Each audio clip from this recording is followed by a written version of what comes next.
Welcome student. આપણે direct ઇનડાયરેક્ટમાં paragraph writing શીખી રહ્યા હતા.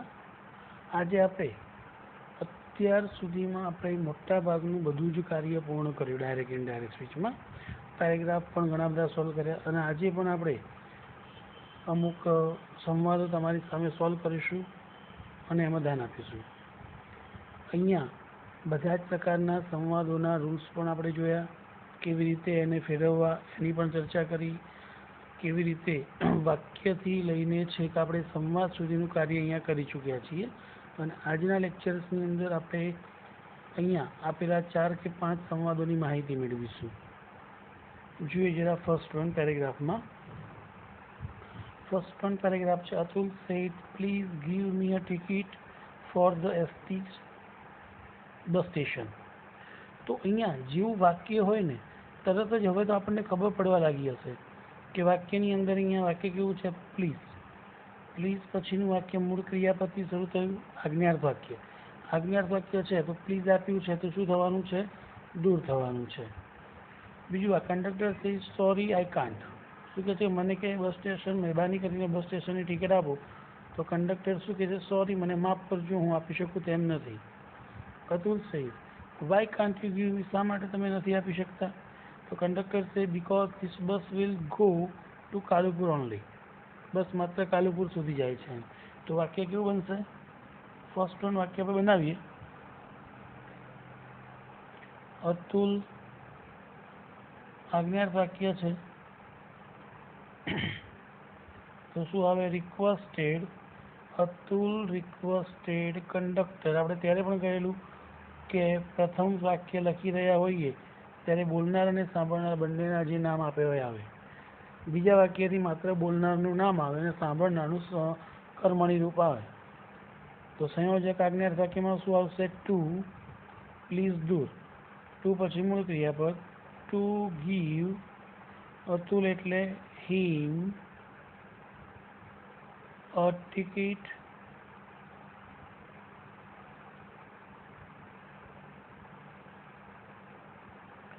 for the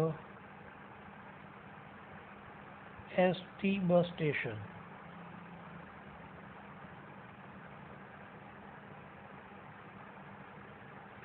તો કંડક્ટર said, તો કંડક્ટર શું કહે છે, સોરી કહે છે. તો આપણે સોરી માટે તમને રૂલ્સ લખાયો, કંડક્ટર apologized him. પહેલું વાક્ય પૂરું, અહીંયા સોરી દૂર થયું. પછીનું વાક્ય કેવું છે, અધૂરું છે પણ વિધાન છે. તો વિધાન વાક્યને જોડવા માટે and told that, added that પણ આપણે લઈ શકીએ. And told that he can not છે તો કુડ નોટ થાય, આપણે શોર્ટમાં લખવું છે હી કુડન્ટ. આ વાક્યને આપણે કમ્પ્લીટ અહીંયા કરીએ તો બી છે ને, આગળ he couldn't give him ticket for ST bus station એ પ્રમાણે પૂરું પણ કરી શકીએ. પછીનું વાક્ય છે કે Atul asked him. Atul asked him, WH questions છે. શું આવશે, વાય. યુ મતલબ હી, કેન નોટનું કુડ નોટ એટલે કે કુડન્ટ પણ કરી શકીએ આપણે. couldn't give me મતલબ હિમ, પણ આગળ વાક્ય લખવું હોય તો લખીએ હિમ અ ટિકિટ.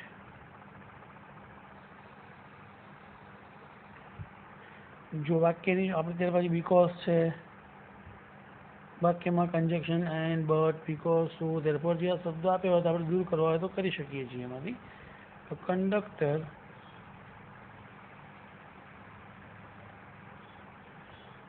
replied him.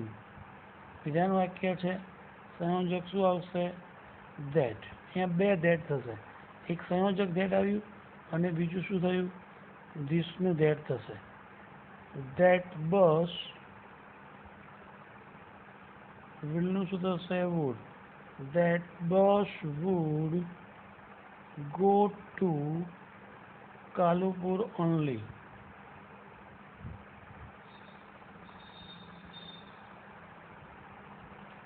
આ પ્રમાણે આપણે આ સંવાદને લખી શકીએ.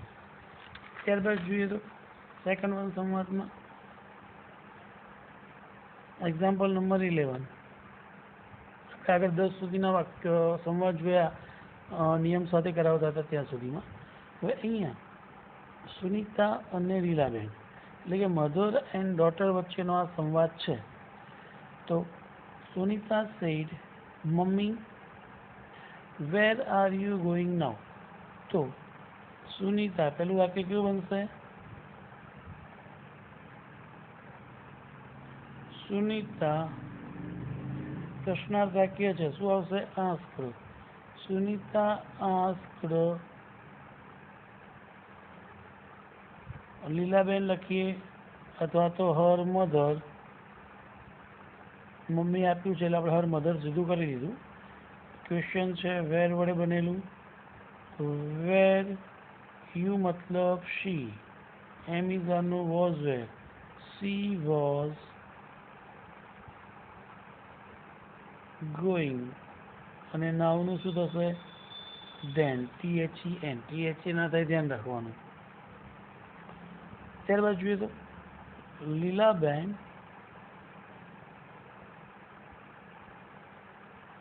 પ્રશ્નનો જવાબ આપે છે. તો રિપ્લાઇડ અથવા તો આન્સર. રિપ્લાઇડ કોને જવાબ આપે છે? સુનીતા એટલે હર. ડોટર એટલે કે હર ડોટર લખો તો હર ડોટર લખી દો અહીંયા. હર DAUGHTER હર ડોટર. તો આપણે ડોટર શબ્દ પણ દૂર કરવાની જરૂર નથી, સીધો અહીંયા ગોઠવાઈ ગયો.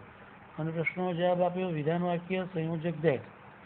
આઈ મતલબ શી, એમ ઇઝ આરનું was where, she was going to. Your મતલબ સાંભળનાર પ્રમાણે હર uncle's house. નાવનું શું થશે? ધેન. બે વાક્ય આપણે આ પ્રમાણે કમ્પ્લીટ કર્યા.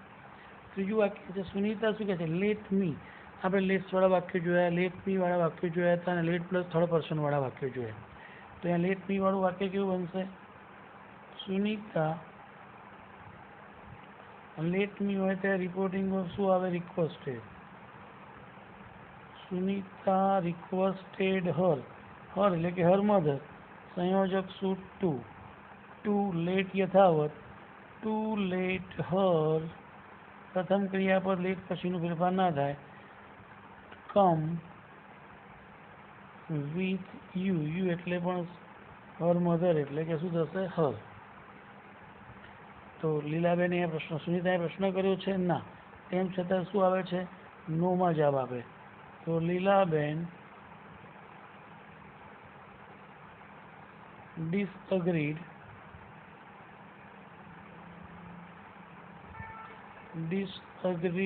with her. એની સાથે એની આવા વાત ઉપર અસંમત થાય છે અને કહે છે. એનું વાક્ય કેવું છે? Read your lessons and suggested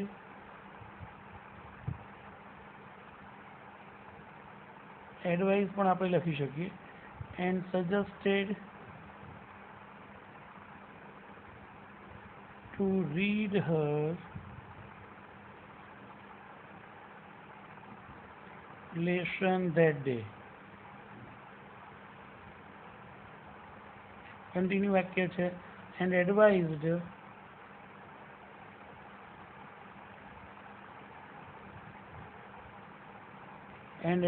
don't છે.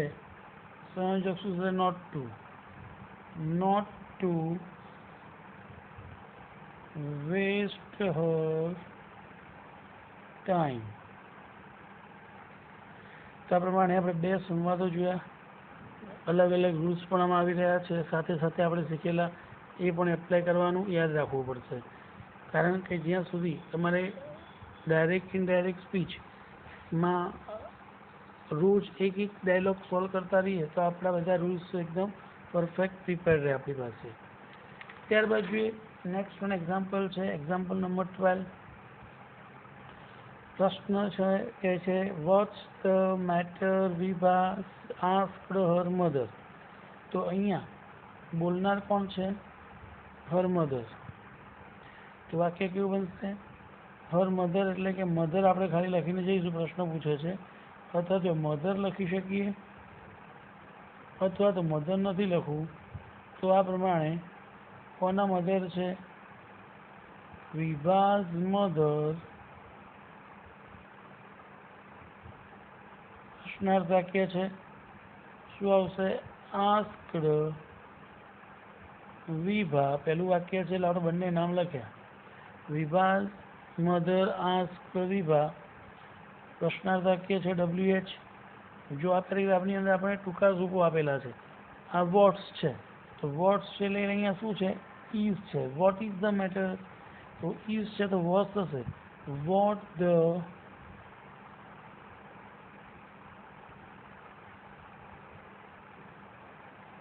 Matter was.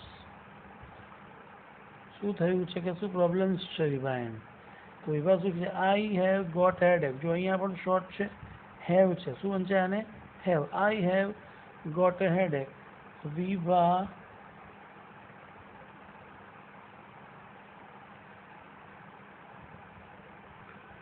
replied her that I મતલબ વિભા, વિભા એટલે કે she, have નું શું થશે? had. she had got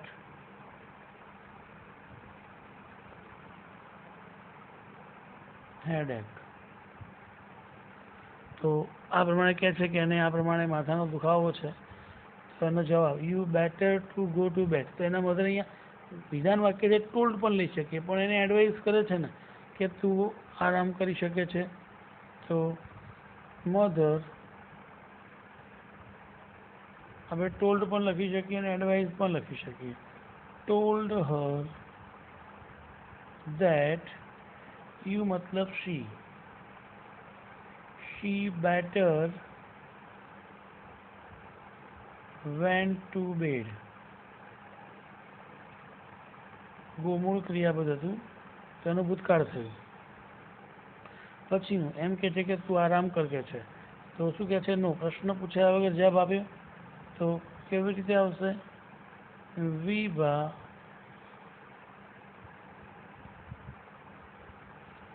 disagreed with her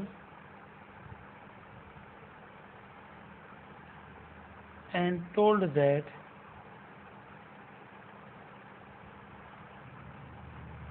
એની સાથે અસંમતતા એને કહે છે આઈ એમ ઓલ રાઇટ. આઈ મતલબ she was ઓલ રાઇટ, એને બરાબર જ છે કે છે. તેમ છતાં એના મધર શું કહે છે? યુ ગો ટુ બેડ, તું સૂઈ જા કે છે. આઈ વિલ સી, હું તને જગાડીશ. When I free from the kitchen, જ્યારે હું કામ પૂરીને ફ્રી થઈશ કે છે ત્યારે જગાડીશ. તો મધર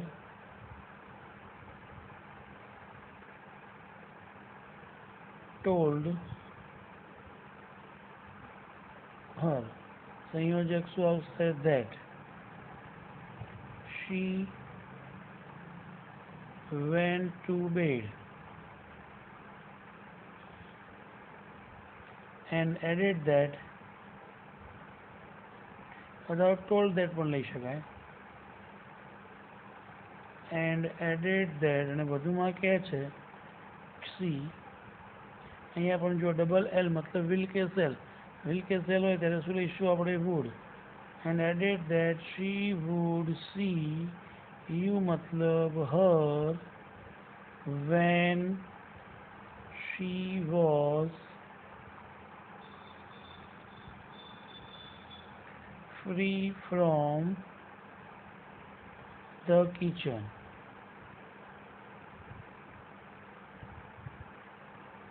તો આ પ્રમાણે અહીંયા આપણને ટૂંકા રૂપ આવે છે, જેમ કે અહીંયા ઇઝમાં, હેવમાં, એવી રીતે અહીંયા વિલ સેલમાં.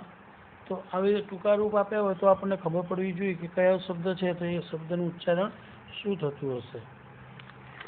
જોઈએ ત્યાર પછીનો પેરેગ્રાફ છે example number 12. Papa said Rahul how was your first day at school. આજે તારો સ્કૂલનો પ્રથમ દિવસ કેવો હતો? તો એના જવાબ વાક્યમાં કેવી રીતે વાક્ય બનશે? પ્રશ્નાર્થ વાક્ય છે પાપા આસ્કડ રાહુલ. સંયોજક શું આવશે? How. Your first day at school was. આ પ્રમાણે આમથી આમ અને આમથી આમ કરવું પડશે આપણે. તો યોર મતલબ how his first day at school was.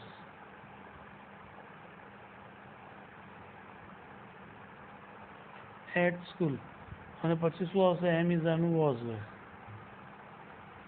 પ્રશ્ન પૂછ્યો તો એનો જવાબમાં શું કહે છે? It was fine. તો જવાબ આપે છે રાહુલ સેડ. તો રાહુલ પ્રશ્નનો જવાબ આપ્યો તો રાહુલ રિપ્લાઇડ હિમ. અહીંયા સોરી વોઝ કે વેર હતું ને, અહીંયા શું આવશે? હેડ બીન આવશે. Had been. તો Rahul replied him that it was કે વેર. ફરી એકવાર તો શું થશે? It had been fine. પણ કન્ટિન્યુ વાક્ય છે. એન્ડ એડેડ ધેટ વિધાન વાક્ય છે. એન્ડ અહીંયા આપણે શબ્દમાં ધેટ મૂકવાનો રહી ગયો કે આ પ્રમાણે Rahul replied him that it was fine and told that. અને બીજું ટોલ્ડ ધેટ બીજું એમને જણાવે છે કે હી હેવન્ટ છે, he hadn't got any friends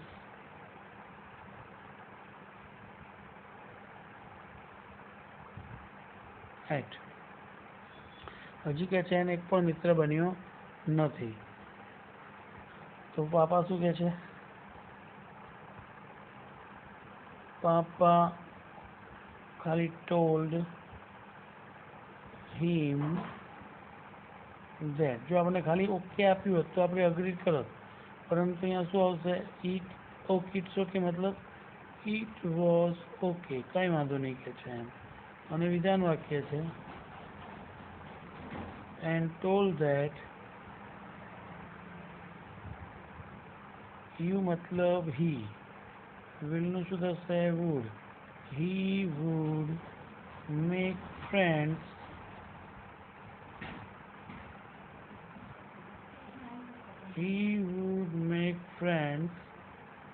in a day or two. એકાદ બે દિવસની અંદર કે છે તો મિત્ર બનાવી લઈશ કે છે એમ. તો આ પ્રમાણે આપણે 4 પેરેગ્રાફ જોયા. બીજા 4 પેરેગ્રાફો તમને હોમવર્કમાં આપવામાં આવશે. અહીંયા આપણે સ્પીચ ખતમ કરી રહ્યા છીએ, મતલબ અહીંયા બધા જ પ્રકારની બાબતો આપણે અહીંયા રજૂ કરી ચૂક્યા. વધુ પ્રેક્ટિસ તમારી પાસે જે પણ પ્રકાશન છે એમાંથી તમે કરી શકો છો. Thank you.